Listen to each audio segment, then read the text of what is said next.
Empezamos leyendo Colosenses capítulo 4, versículos del 10 al 18.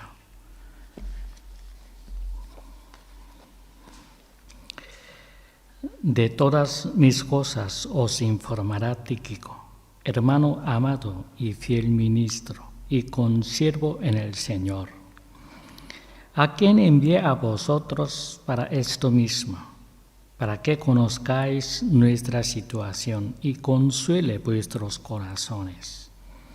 Con Onésimo, fiel y amado hermano, que es uno de vosotros, os harán saber todo lo que está ocurriendo aquí. Os saluda Aristarco, mi compañero de prisión, y Marcos, primo de Bernabé, acerca del cual recibisteis mandamientos. Si va a vosotros, acogedlo. Y Jesús, el que se llama Justo, los cuales son de la circuncisión. Estos son los únicos colaboradores en el reino de Dios que me han sido de consuelo. Os saluda Epafras, el cual es uno de vosotros, siervo del Mesías, quien se esfuerza siempre por vosotros en las oraciones, para que estéis firmes, perfectos y totalmente decididos a cumplir toda la voluntad de Dios, porque doy testimonio de Él, de que tiene mucha aflicción por vosotros, por los de Laodicea y por los de Hierápolis. Os saluda Lucas, el médico amado, y demás.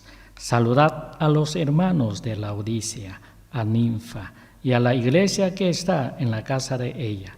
Y cuando esta epístola haya sido leída en presencia de vosotros, haced que también sea leída en la iglesia de los laodicenses, y que vosotros también leáis la de Laodicea. Y decid a Arquipo, mira por el ministerio que recibiste del Señor, para que lo cumplas. La salutación de mi propia mano de Pablo. Acordaos de mis prisiones. La gracia sea con vosotros.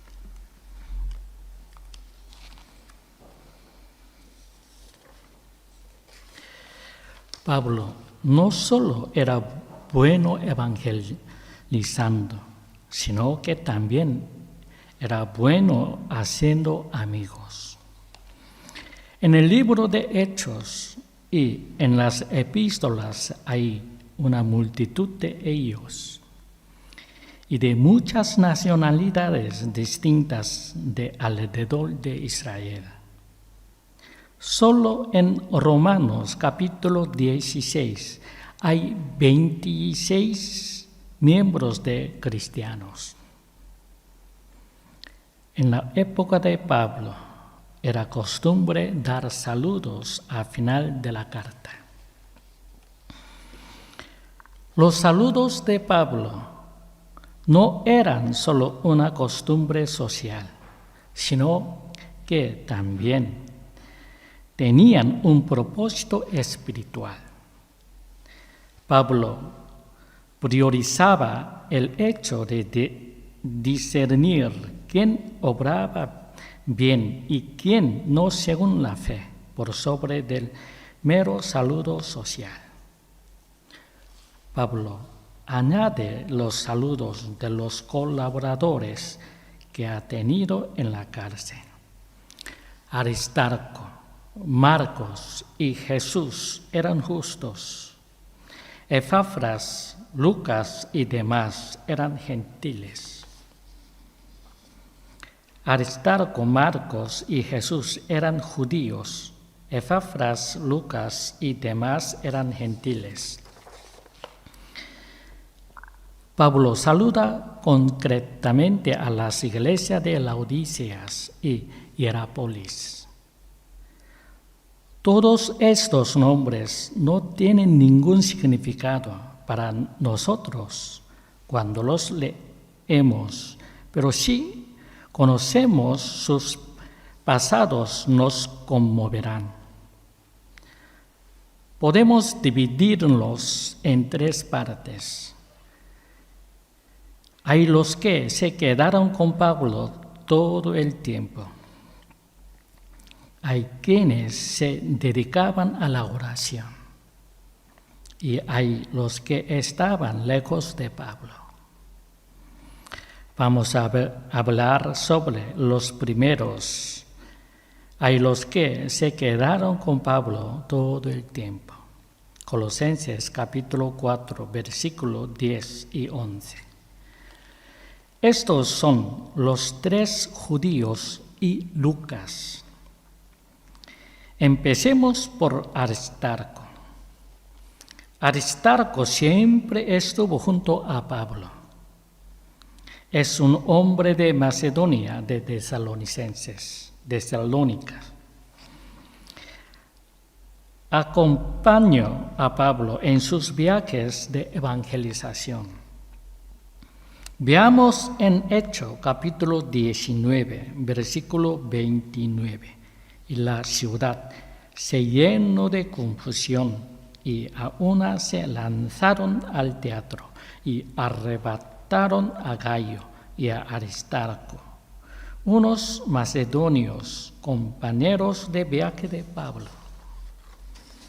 Y también leemos versículo 28 al 41. Hechos capítulo 19, versículo 28 al 41.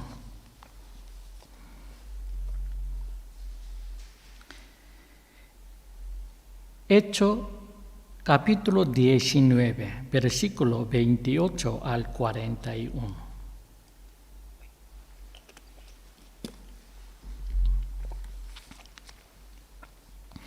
Al oírlo entonces, se llenaron de ira y decían a gritos: «Grande es Artemisa de los Efesios».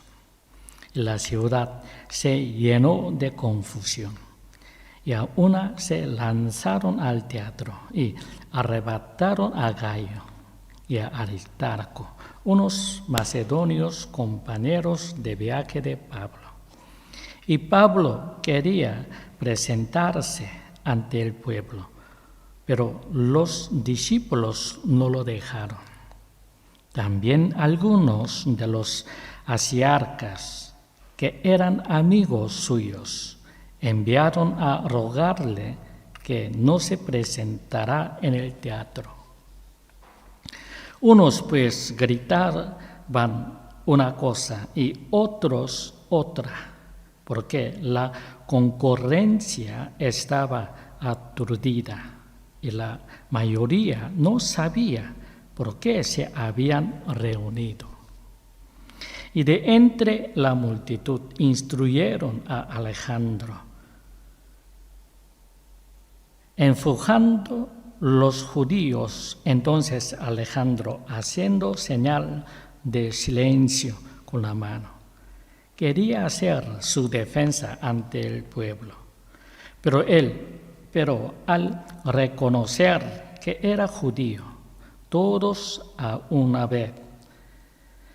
voz estuvieron gritando durante más 2 horas: «Grande es Artemisa de los Efesios». Entonces el escribano, para calmar a la gente, dice: «Varones efesios, ¿hay acaso alguna persona que no sepa que la ciudad de Éfeso es la guardiana del templo de la gran Artemisa y de lo caída del cielo? Por tanto, como esto es indiscutible, tenéis que calmaros y no hacer nada precipitadamente, pues habéis traído a estos hombres que no saquean templos ni blasfeman de nuestra diosa. Así que si Demetrio y los diseñadores que están con él tienen aquellas contra alguien, los tribunales están abiertos y hay procónsules presenten demanda unos contra otros. Y si solicitáis algo más, en legítima asamblea será decidido. ¿Por qué? Por lo de hoy, hasta corremos en peligro de ser acusados de sedición, ya que no existe causa por la que podamos dar razón de este alboroto. Y dicho esto, disolvió la reunión. Aristarco estuvo en gran peligro en la reunión de Efeso. Aristarco se fue a Roma con Pablo y dice en Hechos capítulo 27, versículo 1 y 2, cuando se decidió que zarpáramos hacia Italia, entregaron a Pablo y a algunos otros presos a un centurión llamado Julio, de la cohorte imperial. Embarcándonos en una nave adramitena que iba a zarpar hacia los puertos de Asia, nos hicimos a la vela, estando con nosotros Aristarco, un macedonio tesalonicense. De camino a Roma se vieron en medio de una tormenta. No comieron nada durante 14 días y después rompió el barco y naufragaron. Aristarco estuvo a punto de morir en la reunión en Efeso. Estuvo a punto de morir en el viaje hacia Roma y luego acompañó a Pablo hasta la cárcel y estuvo siempre con él. Aristarco no había cometido ningún delito, pero fue con Pablo a la cárcel para ayudarlo en todo lo que fuera necesario. Por eso, Pablo le llama mi compañero de prisión. Sin Aristarco, quizás no hubiésemos conocido la obra de Pablo. Por la evangelización, ayudó a Pablo hasta el final. Aristarco recibió mucha bendición. No se aparta nunca de su misión ni buscó facilitar su trabajo. En el alboroto de Efeso se quedó protegiendo a Pablo a pesar de estar en peligro de muerte y de tener la posibilidad de huir. Desde aquel día estuvo siempre con Pablo.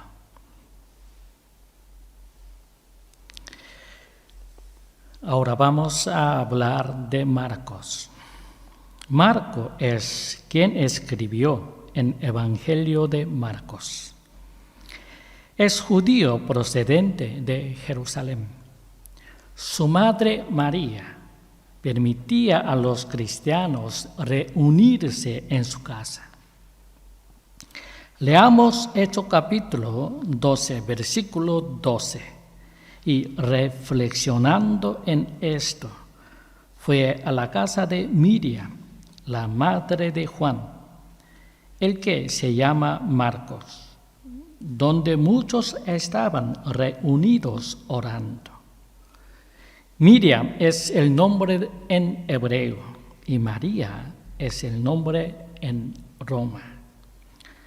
Marcos era el sobrino de Bernabé, o alguien dice era el primo de Bernabé. Y también leamos Hechos capítulo 13, versículo 1 al 5. Hechos capítulo 13, versículo del 1 al 5.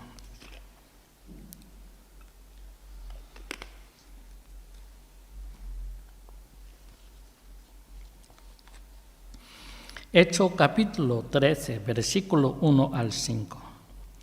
Ahora bien, había en la iglesia que está en Antioquía profetas y maestros: Bernabé, Simón, llamado Negro, Lucio el Cireneo, Manaén, colactaneo de Herodes de Tetrarca, y Saulo. Estando estos ministrando al Señor y ayunando, dijo el Espíritu Santo: apartadme a Bernabé y a Saulo para la obra a la que los he llamado. Y habiendo ayunado y orado, les impusieron las manos y los dejaron marchar. Así que ellos, enviados por el Santo Espíritu, bajaron a Seleucia y de ahí navegaron a Chipre. Llegando a Salamina, proclamaron la palabra de Dios en las sinagogas de los judíos, teniendo a Juan como ayudante. Parece que Marco se convirtió por Pedro. Veamos en 1 de Pedro, capítulo 5, versículo 13. Os saludo, la que está en Babilonia, coelegido, y Marcos, mi hijo. Marcos acompañaba a Bernabé en sus viajes de evangelización, pero por algún motivo se volvió a Jerusalén. Pablo y Bernabé viajaban juntos, pero se separaron por causa de Marcos. Antes había sido un grupo viajando para evangelizar y ahora hay dos grupos. Así era la voluntad de Dios. Bernabé fue quien recondujo a Marcos en el Evangelio. A día de hoy seguimos necesitando gente como Bernabé. Puede que Pablo se equivocará con Marcos en aquel entonces. Busquemos Hechos capítulo 15, versículo del 36 al 41. Hechos capítulo 15, versículo del 36 al 41.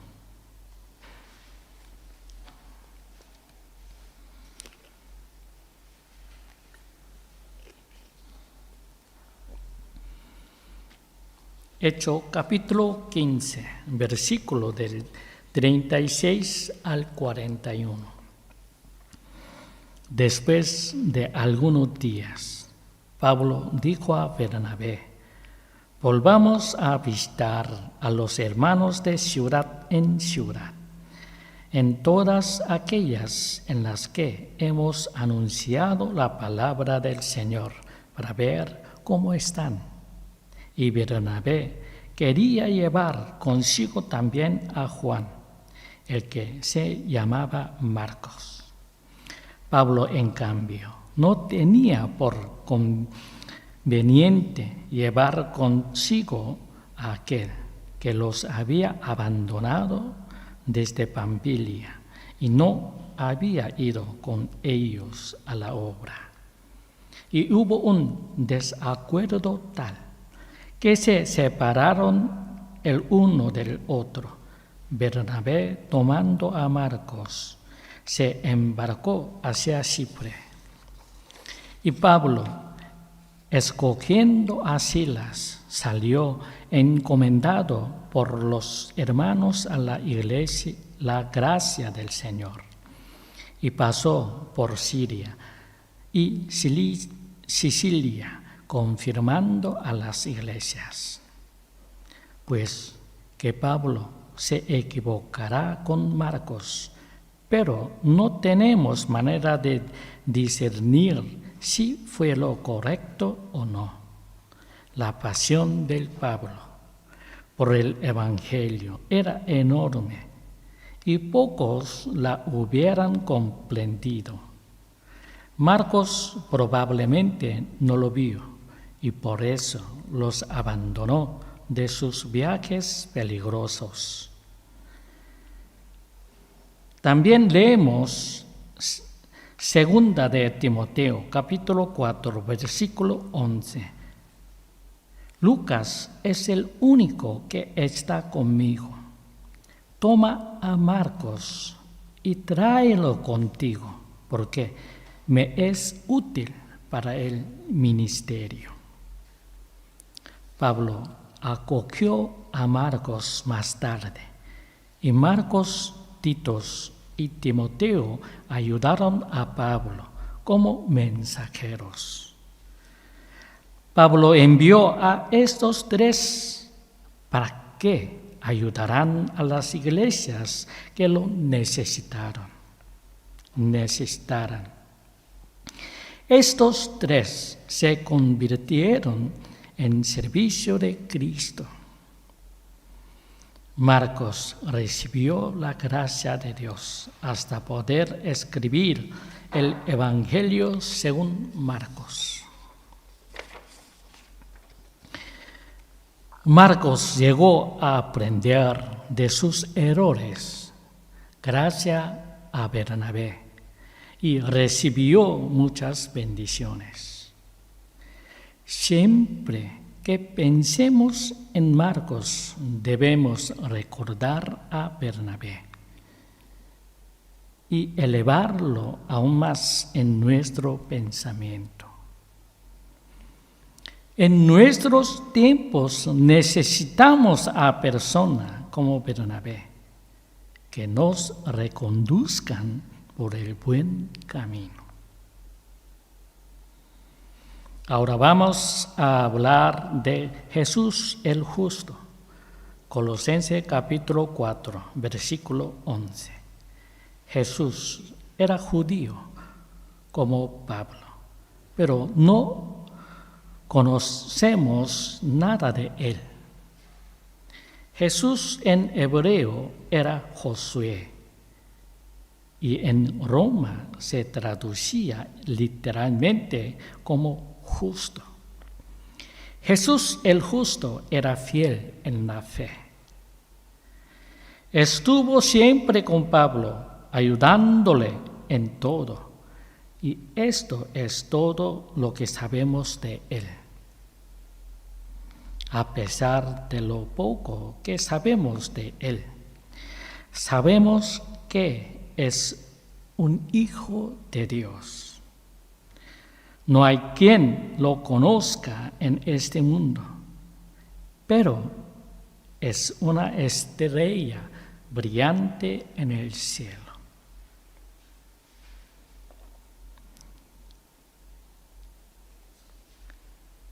Jesús el Justo era fiel en la fe. Estuvo siempre con Pablo, ayudándole en todo.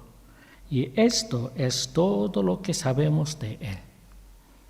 No sabe nada. Pero no hay quien lo conozca en este mundo. Pero es una estrella brillante en el cielo. Ahora vamos a hablar de Lucas, Colosenses capítulo 4, versículo 14.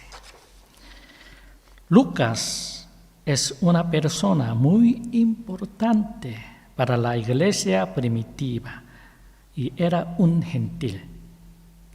Recibiendo la gracia de Dios, es el autor de Evangelio según Lucas y el libro Hechos.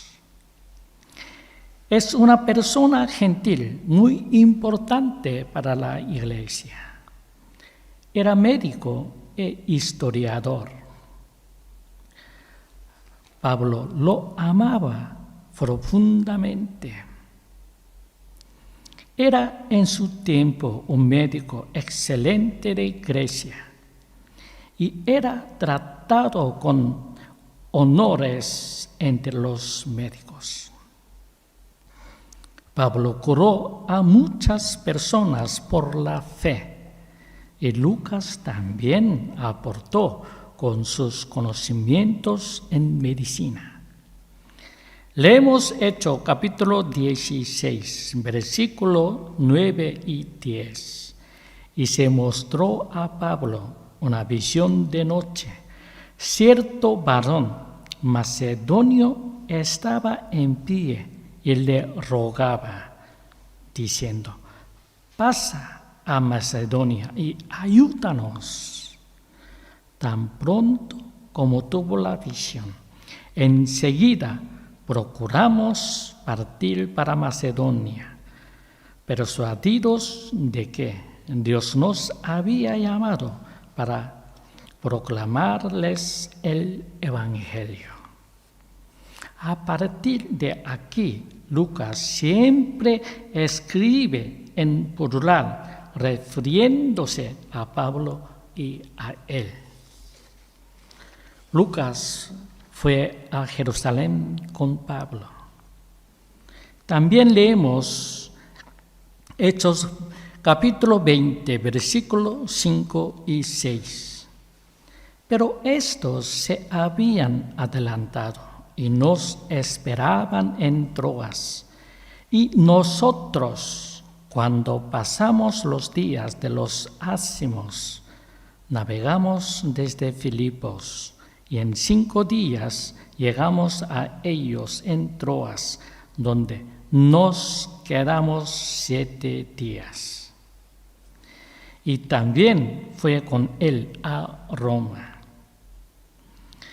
Y los versículos 1 y 2 del capítulo 27 de Hechos, cuando se decidió que zarpáramos hacia Italia, entregaron a Pablo y a algunos otros presos a un centurión llamado Julio, de la cohorte imperial. Embarcándonos en una nave adramitena que iba a zarpar hacia los puertos de Asia, nos hicimos a la vela, estando con nosotros Aristarco, un macedonio tesalonicense. Lucas estuvo con Pablo todo el tiempo y de seguro recibió muchas de sus cuidados como médico. Dios puede curar por muchos medios y Pablo curó por muchos de ellos. Pablo padecía de una enfermedad crónica y Lucas le trató para que estuviera más cómodo. Leemos también 2 de Corintios capítulo 12, versículo del 7 al 10. 2 de Corintios capítulo 12, versículo del 7 al 10.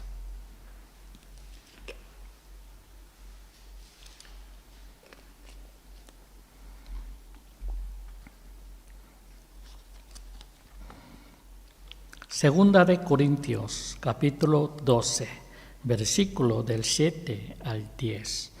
Aún con la grandeza de las revelaciones, por lo cual, para que no me enaltezca, me fue dado un aguijón por la carne, un mensajero de Satanás, que me abofetee a fin de que no me enaltezca. Por eso, 3 veces rogué al Señor que se alejará de mí, y me ha dicho: bástate mi gracia, porque el poder se perfecciona en la debilidad. Por tanto, Gustosamente me gloriaré más bien en mis debilidades, para que resida en mí el poder del Mesías. Por lo cual me complazco en las debilidades, en afrentas, en necesidades, en persecuciones, en angustias por causa del Mesías. Porque cuando soy débil, entonces soy fuerte. Cuando nos dice que Pablo tiene un aguijón, puede significar que Pablo tenía epilepsia o alguna enfermedad en los ojos provocada por la ceguera en Damasco. Pablo rogó 3 veces en oración para que le fuese quitado este aguijón, pero Dios no se lo concedió. Más bien, le hizo entender que era en la debilidad donde se encontraba la fuerza. Hay alguien dice que tomar medicinas para paliar su enfermedad, para ir en contra de Dios. Hay quien dice que es pecado tomar medicinas, que es signo de poca fe y que solo necesitan la oración.